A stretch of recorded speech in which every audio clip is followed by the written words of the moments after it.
नमस्ते बच्चों। अब तक हमने 3 चैप्टर पढ़ लिया। पहला चैप्टर हमारा था, पहला अध्याय ज्ञान सागर कक्षा 8वीं का, हम पंछी मुक्त गगन के। वो हमने पढ़ा वीडियो के माध्यम से, और बाकी 2 अध्याय हमने PDF के माध्यम से पढ़ा। अब मैं फिर ज्ञान सागर का ये चौथा अध्याय, दोपहरी कविता, जिसकी रचना शकुंत माथुर ने की है, ये मैं फिर एक वीडियो के माध्यम से करूँगी। बच्चों, कहानी तो मैं PDF के माध्यम से पढ़ा सकती हूँ, लेकिन कविता में वीडियो का होना बहुत ज़रूरी है। तो अब मैं आपको बताऊंगी कि दोपहरी कविता जो है उसे शकुंत माथुर ने लिखी है। और एक बात हमें जान लेना बहुत ज़रूरी है कि बच्चों, किसी भी कविता या कहानी की रचना किसी न किसी उद्देश्य के लिए ही की जाती है, किसी न किसी उद्देश्य को ध्यान में रख कर किया जाता है। और दोपहरी कविता की रचना के पीछे कवित्री का एकमात्र उद्देश्य है गर्मी की दोपहरी का वर्णन करना, कि गर्मी की दोपहरी में मनुष्य से लेकर के समस्त प्राणी, इस पृथ्वी पर जितने भी प्राणी हैं, जीव जंतु, सब किस तरह का अनुभव करते हैं, कवित्री ने इस कविता के माध्यम से हमें दिखाने की कोशिश की है। तो आइए बच्चों, अब हम दोपहरी कविता पढ़ते हैं। दोपहरी कविता में कवि ने तपते हुए दोपहर का वर्णन किया है, और वर्णन करते उन्होंने यह बताया है कि गर्मी की दोपहरी में तपे हुए नभ के नीचे, तपे अर्थात गर्म, जलते हुए, और नभ का अर्थ होता है बच्चों आसमान। मैं शब्दार्थ भी आपको भेज दूंगी, अभी मैं बीच बीच में थोड़ा थोड़ा अर्थ भी बताती चलूंगी। कि गर्मी की दोपहरी में गर्म आसमान के नीचे काली सड़कें तारकोल की अंगारों सी जली पड़ी थी। काली सड़कें बच्चों, सड़क का निर्माण करने में तारकोल का बहुत बड़ा हाथ होता है, बहुत बड़ा योगदान होता है। तारकोल अलकतरा को कहते हैं, जो काले रंग का होता है, जिसे पिघला करके और सड़कों पर डाला जाता है, सड़क में मजबूती आती है। तो ये काली सड़कें जो तारकोल की बनी हुई थी, वह अंगारों के समान जली पड़ी थी, अर्थात अंगारों के समान वह जल रही थी। अंगारा किसे कहते हैं? आग का छोटा छोटा टुकड़ा जो हुआ वह अंगारा कहलाता है। छाह जली थी, पेड़ों की भी पत्ते झुलस गए थे, और ऐसा प्रतीत हो रहा था मानो कि पेड़ की छाया भी जल गई हो, और पेड़ के पत्ते भी सारे झुलस गए हो। गर्मी से सारे पत्ते झुलस गए थे, जल गए थे, और ऐसा बिना पत्तों के वृक्ष जो ऐसे लग रहे थे मानो उनकी छाया भी जल चुकी है। नंगे नंगे दीर्घकाय कंकालों से वृक्ष खड़े थे, और पेड़ को देख करके ऐसा आभास हो रहा था कि ये विशाल काय वृक्ष सब जो हैं वह बिल्कुल नंग धरंग खड़े हैं, और सूख करके गर्मी में धूप से सूख करके वह कंकाल के समान हो गए हैं। हो अकाल के जेव अवतार, ऐसा लगता था जैसे अकाल पीड़ित वह वृक्ष जो है वह अकाल से पीड़ित है। अकाल की स्थिति में क्या होती है बच्चों?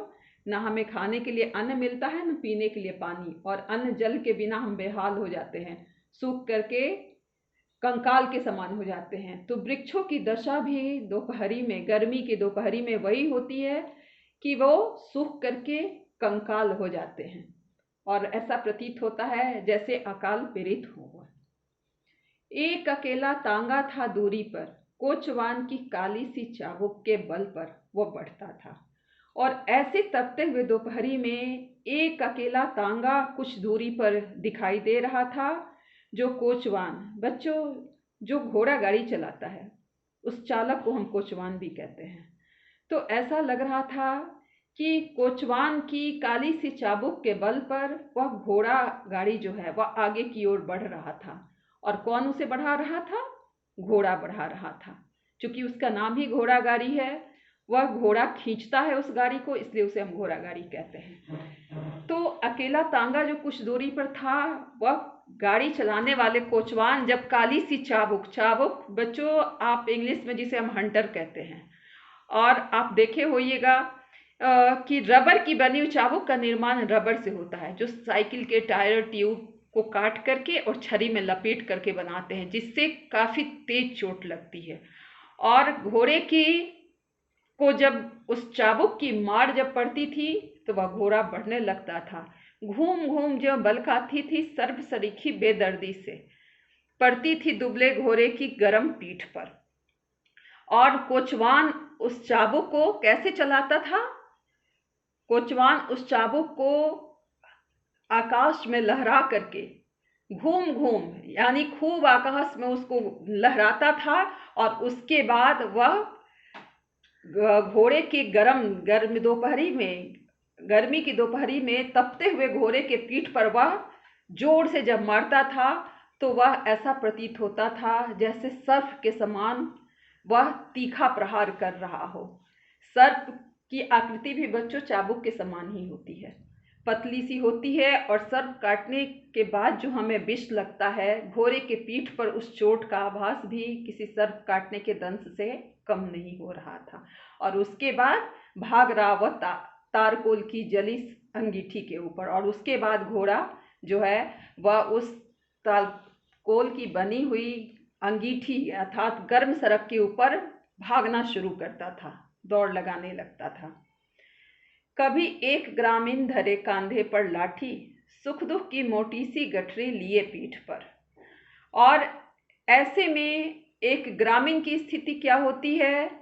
वह ग्रामीण जो है वह उसको देख करके आभास हो रहा है कि वह उसका जीवन कितना अभावग्रस्त है। और अभावग्रस्त ग्रामीण अपने कंधे पर लाठी रखकर सुख दुख की मोटी सी गठरी अर्थात उसके पास जो भी थोड़ा बहुत सामान है उसे उसने एक गठरी बना ली। गठरी अर्थात पोटली, हाँ, सारे सामान को कपड़े की में लेकर के बांध करके और लाठी के सहारे वह पीठ पर रखे हुए है, लटकाए हुए है।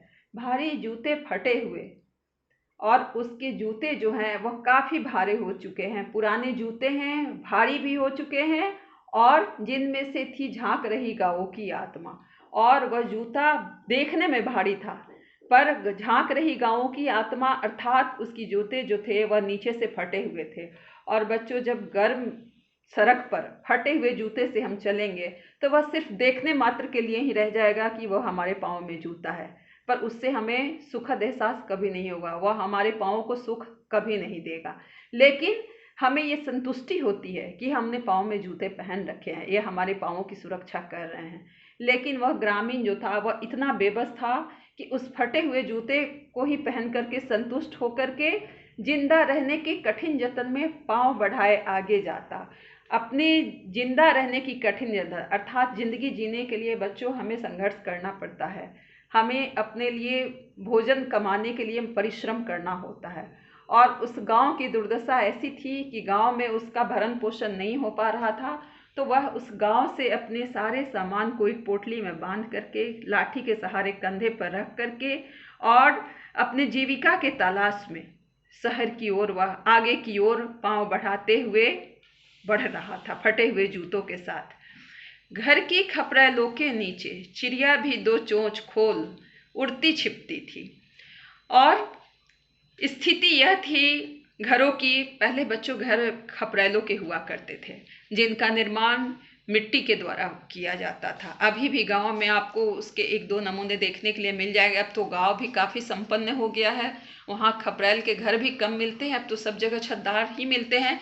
लेकिन बहुत लोग शौक से भी अपने घर के आगे जो बरामदा है या फिर गांव में भी कुछ लोग घर के आगे का पोर्शन जो होता है हिस्सा, उसे वे लोग खपरेलों के नीचे खपरेलों के द्वारा सजाते हैं। और एक खपरेल का काम क्या होता है बच्चों, इसका निर्माण चूँकि मिट्टी के द्वारा होता है और मिट्टी काफ़ी ठंडक प्रदान करता है। तो गांव के घर भी आप देखते होइएगा, पुराने ज़माने का घर शायद आपको देखने के लिए नहीं मिला होगा, पर पहले गांव के घर जो होते थे वो मिट्टी के बना हुआ होते थे और मिट्टी के घर काफ़ी ठंडक देते थे। और उस पर उनकी छत जो होती थी वह खपरेलों की बनी हुई होती थी, वह छत भी ठंडक लिए हुए होती थी।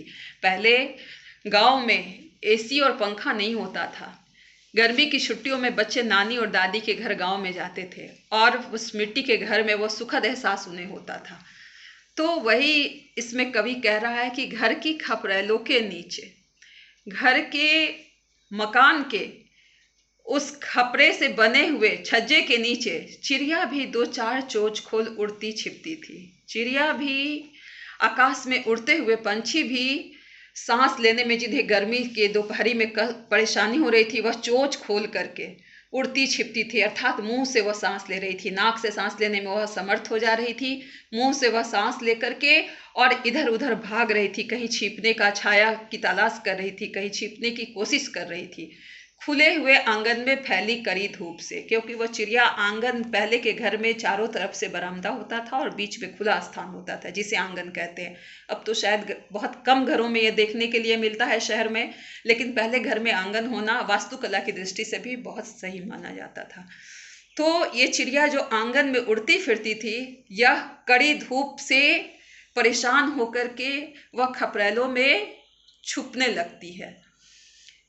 बड़े घरों के स्वान पालतू। अब आइए बच्चों, अब अभी तक तो हमने गरीबी की दशा का वर्णन किया, अब यहाँ बड़े घर या संपन्न परिवार की दशा देखिए। बड़े घरों के स्वान पालतू, यहाँ स्वान का अर्थ कुत्ता होता है। हाँ, तो बड़े घरों में के जो कुत्ते होते हैं, पालतू कुत्ते होते हैं, वे बाथरूम में पानी की हल्की ठंडक में नैन मूंद कर लेट गए थे। वह अपने बाथरूम, जहाँ नहाते हम हैं, वहाँ के बाथ टब में कुत्ते भी इतने ऐशो आराम से रहते हैं कि वह बाथ टब में आंख मूंद करके लेटे रहते थे। बड़े घर के कुत्ते की शान भी निराली होती है। जहाँ गरीब व्यक्ति जीविका के तलाश में धूप में चलने के लिए विवश होता है, वहाँ बड़े घर के कुत्ते जो होते हैं वह बाथ टब में आंख बंद करके लेट करके मजे से ठंडक का आनंद उठाते हैं। कोई बाहर नहीं निकलता साँझ समय तक, और ये दोपहरी इतनी, कोई बाहर नहीं निकलता साँझ समय तक, घर से शाम समय तक कोई बाहर निकलने का हिम्मत नहीं कर पाता था। क्यों? क्योंकि थप्पड़ खाने गर्म हवा के संध्या की भी चहल पहल ओढ़े थी। शाम तक ऐसा, संध्या की यानी शाम की हल्की सी चहल पहल भी ऐसा प्रतीत होता था कि बाहर निकलने पर जैसे गर्म हवा के झोंके हमारे शरीर को छू जाते थे, लगता था जैसे हमें किसी ने थप्पड़ मार दिया हो, यह एहसास होता था। गहरे सूने रंग की चादर गर्मी के मौसम में, और जब बिल्कुल अंधेरा हो जाता था तब गर्मी से हमें थोड़ी राहत मिलती थी। तो बच्चों, कवित्री ने, शकुंत माथुर कवित्री ने हमें इस कविता में इस गर्मी की दोपहरी का यही वर्णन किया है।